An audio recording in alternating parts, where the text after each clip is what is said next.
Hola, mijito, ¿cómo estás? Le dije que me llamara al celular. ¿Y cómo está mi papá? Bien, mijo, está muy bien. ¿Se quedó dormido, tú crees, hijo?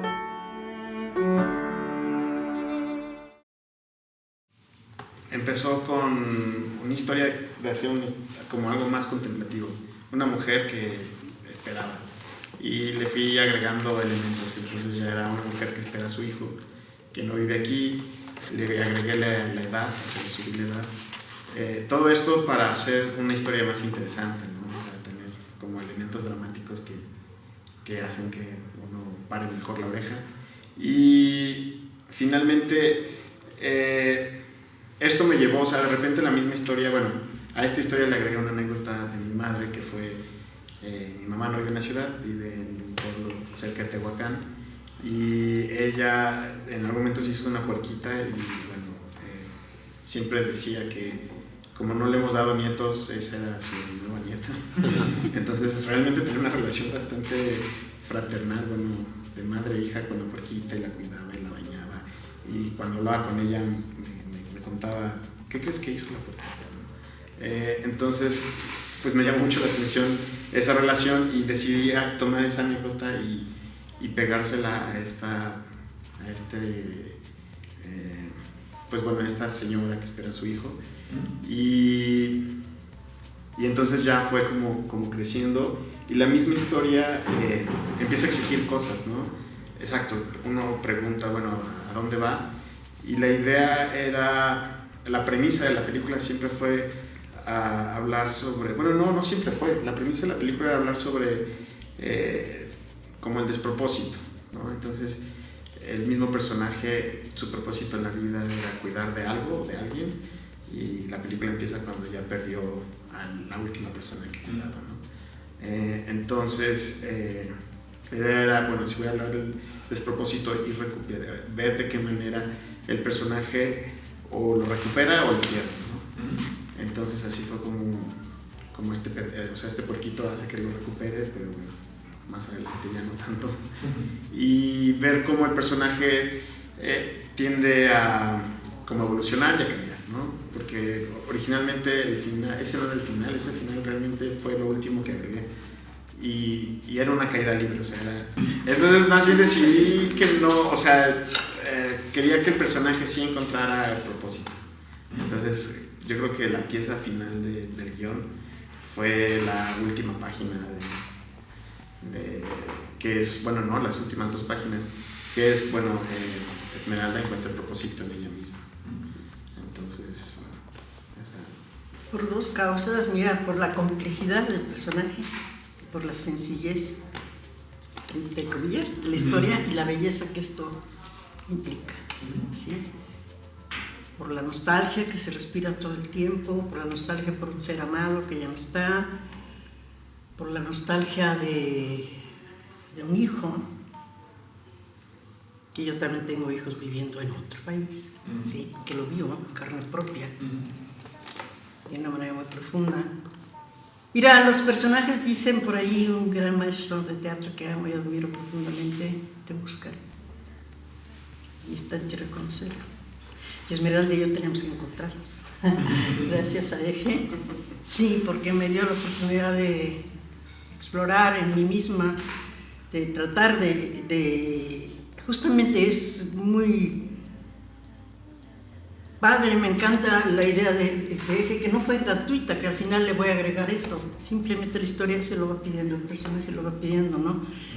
Y que este ser humano, este personaje, fíjate, pierde todo el sentido de su vida cuando pierde al marido, después pues las dificultades con su hijo para poder contactarse, es decir, su ausencia, el dolor de no tenerlo, y la incapacidad de comunicarse con su amiga, de decir ahorita no puedo, déjame sola, y cerrarse las cobijas, ¿sí? Y de pronto sí me brindo a un ser del que no me cuido para nada, de un ser que voy a proteger yo lo voy a proteger, que nunca dejé que me protegieran a mí, como es lo que intenta hacer mi amiga. En este momento no puedo, pero yo sigo protegiendo porque es la manera en la que sé vivir, ¿no? Si no protejo a alguien, ¿qué pasa con mi vida? Pero cuando sigues caminando y te das cuenta que aquello que nuevamente era tu motivo es frágil, nunca podemos dar nada por sentado, entonces tenemos que recurrir a nosotros mismos, ¿no? Si no queremos caer ese hoyo totote tanto que se ve ahí abajo, ¿no? Entonces es muy compleja la película. Tiene una fotografía preciosa, tiene una música que, bueno, yo cada que escucho la música tengo el valiosísimo trabajo de unos compañeros actores excelentes y, bueno, una gran dirección. Creo que es más que suficiente para, ¿verdad?, querer hacer este personaje tan hermoso. Bueno, a mí lo que me llamó la atención es que exactamente hablara de personas como de nuestra edad. Casi no hay películas de nuestra edad. O son muy jóvenes o tienen una cierta belleza que generalmente se da en el cine, muy común, o de repente hay ciertas tónicas, pero no las edades que agarró.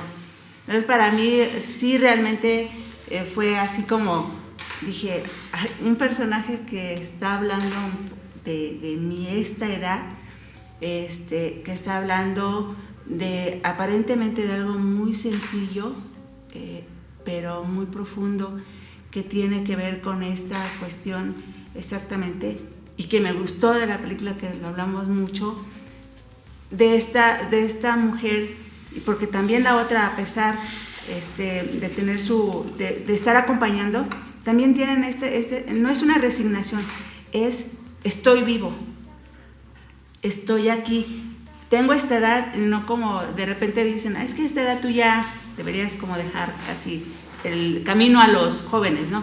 No, a esta edad todavía tenemos muchas cosas que decir, muchas cosas que ofrecer, ¿no?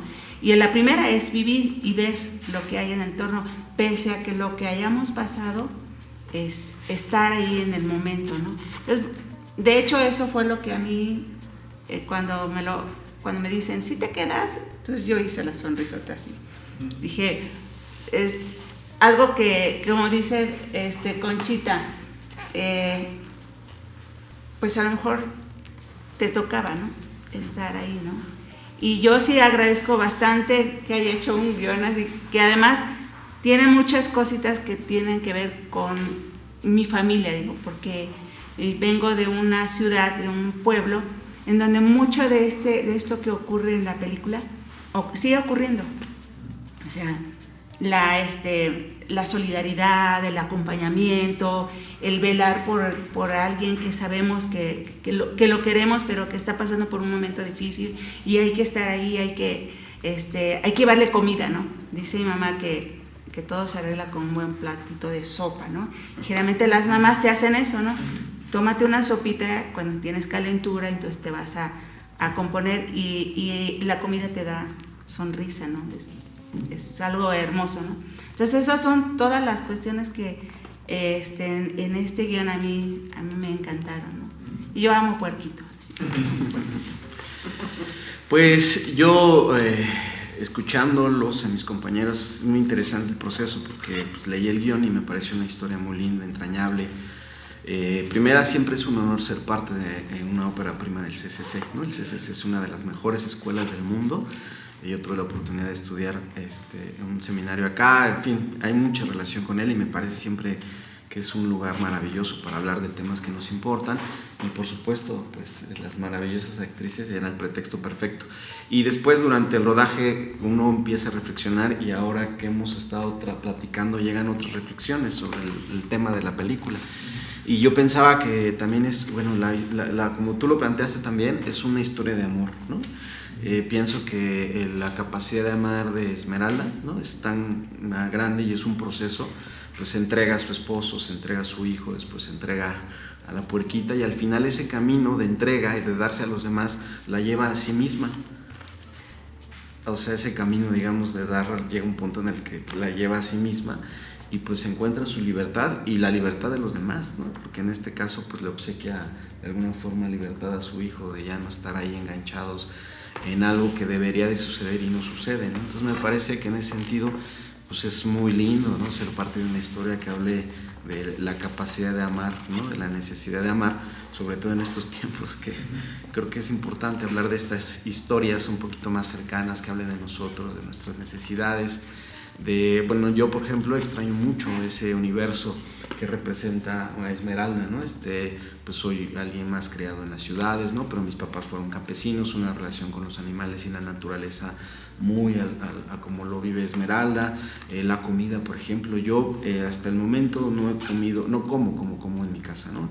Y yo cada que voy a ver a mi mamá me recibe con el platillo que ella sabe que es mi platillo favorito, ¿no? Entonces, justamente cuando uno se sienta a la mesa y uno recibe esta comida caliente, pues nada, uno forja en la comida la identidad, los lazos afectivos, en fin, es muy profunda, ¿no? Y yo extraño mucho ese universo, que quizás a muchos de mi generación que estamos ahí, que no fuimos completamente millennials, nacidos, alimentados con, criados con pizzas y hamburguesas, ¿no? Tenemos de alguna manera también esta nostalgia de ese universo que pues fuimos parte y pues un poco ya está diluyéndose, ¿no?